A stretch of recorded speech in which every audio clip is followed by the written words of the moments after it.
Bonjour à tous et bienvenue dans cette vidéo dans laquelle nous allons installer Sonar avec Docker, lancer un scan sur le code d'un projet Java, puis visualiser les résultats du scan sur le dashboard Sonar du projet. Alors, installer Sonar avec Docker, c'est un bien grand mot. En fait, on va juste lancer l'image Docker qui va bien avec les options par défaut. Mais vous allez voir que c'est déjà pas si mal et même largement suffisant pour évaluer et tester l'outil. Parce que Sonar, c'est un outil qui permet de faire de l'analyse statique de code. L'analyse est statique parce qu'elle porte sur le code de l'application et pas sur l'application en cours d'exécution. Le but là, ça va être d'identifier les petits et les gros défauts dans le code, de s'assurer qu'il ne comporte pas de risques trop évidents en termes de sécurité, qu'il reste maintenable. Sonar, ce n'est pas un outil miracle non plus, et il ne doit pas nous faire perdre notre esprit critique. Comme l'a dit un personnage célèbre en politique, le code, c'est moi. Mais pour autant, Sonar, c'est un chaînon incontournable des pipelines de build. Les pipelines vont typiquement déclencher un scan du code après chaque commit, et selon les préférences des projets, ils peuvent même s'interrompre si un scan remonte des résultats trop catastrophiques. On reviendra plus tard sur Sonar en lui-même. Pour l'instant, on va se concentrer sur le lancement de l'outil et le lancement d'un scan. L'image déjà. L'image SonarCube, on va la chercher sur le Docker Hub, parmi les images officielles. Celle que je vais lancer est la version LTS Community, c'est-à-dire la version gratuite et stable de Sonar. Cette version, c'est déjà du solide, même si elle ne bénéficie pas de tous les features possibles de Sonar. Elle ne permet pas, par exemple, de lancer pour un projet qui maintiendrait plusieurs versions en même temps, un scan pour chaque version qui serait sur des branches Git différentes. Passons à l'installation. Avant de démarrer un conteneur Sonar, je crée un volume pour les données Sonar, la configuration et le résultat des scans. Même si on est sur du test, je veux une installation suffisamment pérenne et ne pas perdre tout mon travail à l'arrêt du conteneur. La solution pour moi, c'est tout simplement d'utiliser un volume.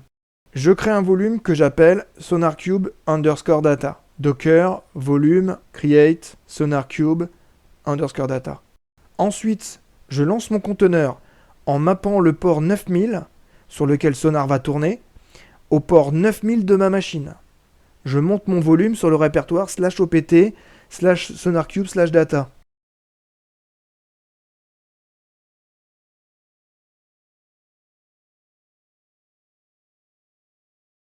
Et c'est fini. Je peux donc maintenant en théorie me connecter au portail SonarCube.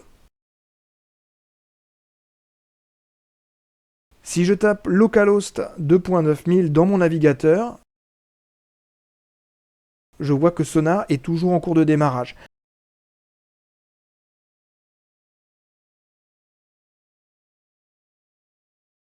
La page m'affiche maintenant que SonarCube is up et j'ai un bouton Home pour m'y connecter.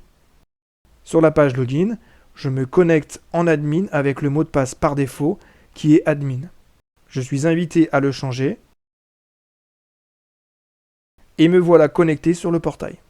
On remarque en bas un encadré avec un message d'avertissement qui me rappelle que mon installation a été faite avec les options par défaut, avec en particulier une base de données embarquée, et donc qu'elle ne conviendrait pas à un usage professionnel. J'ai aussi un message qui fait la publicité du plugin SonarLint, qui permet d'utiliser Sonar depuis votre IDE. Dans Sonar, les résultats des scans, ou métriques, sont associés à un projet. Je peux créer un projet à partir d'une plateforme DevOps comme Bitbucket, GitHub ou GitLab, mais je peux aussi tout simplement créer mon projet à la main, ce que je vais faire, et je vais appeler mon projet Test Sonar. Maintenant que je dispose d'un projet, je peux envisager de le scanner. Sonar, c'est une architecture client-serveur. D'un côté, j'ai le serveur, il contient la configuration des projets, en gros le choix des règles à vérifier, et le résultat des scans. Je peux éditer et visualiser toutes ces données depuis une interface web. Sur cette interface, l'espace consacré à un projet donné, on appelle ça le dashboard. Face au serveur, de l'autre côté, j'ai le scanner, la partie cliente. Le scanner parcourt le code, l'analyse et renvoie au serveur les résultats. Un scanner doit disposer d'un token pour analyser un projet. J'en génère un pour tout à l'heure. Pour lancer un scan, tout va dépendre de mon projet. Si mon projet est un projet Java qui build avec Maven, le plus simple sera d'utiliser le plugin Sonar pour Maven. Pour des projets d'un autre type, j'aurai d'autres options.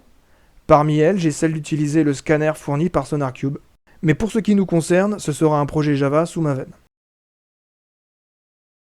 J'ai ici la commande à taper pour lancer le scan. Je la copie dans le clipboard. Mais ce qu'il me faut maintenant, c'est du code. Le code que j'ai sélectionné pour notre scan se trouve sur GitHub. Le repository s'appelle Java Design Pattern. Comme son nom l'indique, il contient l'implémentation en Java de Design Pattern. La liste est assez impressionnante. Il faudrait qu'on trouve du temps pour parcourir tout ça. Ce projet est déjà intégré à Sonar. Depuis le wiki, j'ai un chapitre qui s'appelle Static Analysis, et dedans, j'ai le lien vers le dashboard du projet sur sonarcloud.io. Pas bien, la quality gate est failed. Le code ajouté récemment n'est pas conforme aux exigences de qualité que le projet s'est fixé. Ici, le problème est qu'il est insuffisamment couvert par les tests unitaires. Pour récupérer le code, j'ai un paquet d'options. Pour ma part, je vais tout simplement le cloner depuis IntelliJ. Pour ça, j'ai besoin de récupérer l'URL du repo. Ensuite, j'ouvre IntelliJ. Je clique sur Nouveau projet. Je saisis l'URL du repo. Puis c'est IntelliJ qui bosse.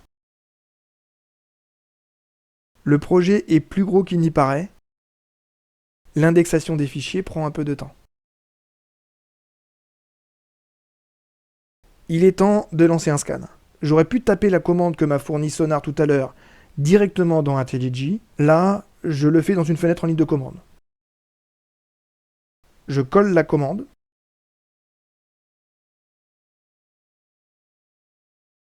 Et là, pas cool, le scan lance aussi un build, donc ça va prendre du temps.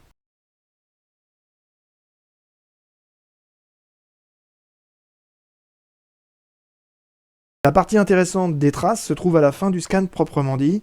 On voit Sonar charger les configurations, les plugins, les règles à vérifier, puis il lance le scan.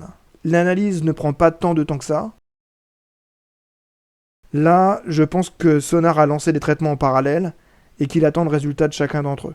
On arrive à la fin, Build Success. Notre voyage touche presque à sa fin, nous n'avons plus qu'à nous connecter sur le dashboard pour visualiser le résultat du scan.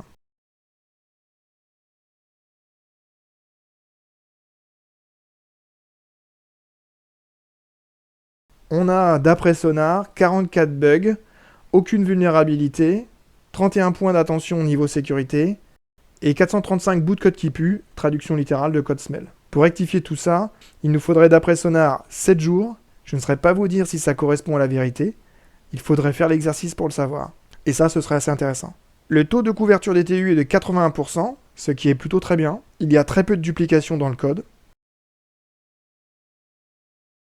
Je ferai peut-être une présentation d'un dashboard Sonar plus en détail dans une future vidéo.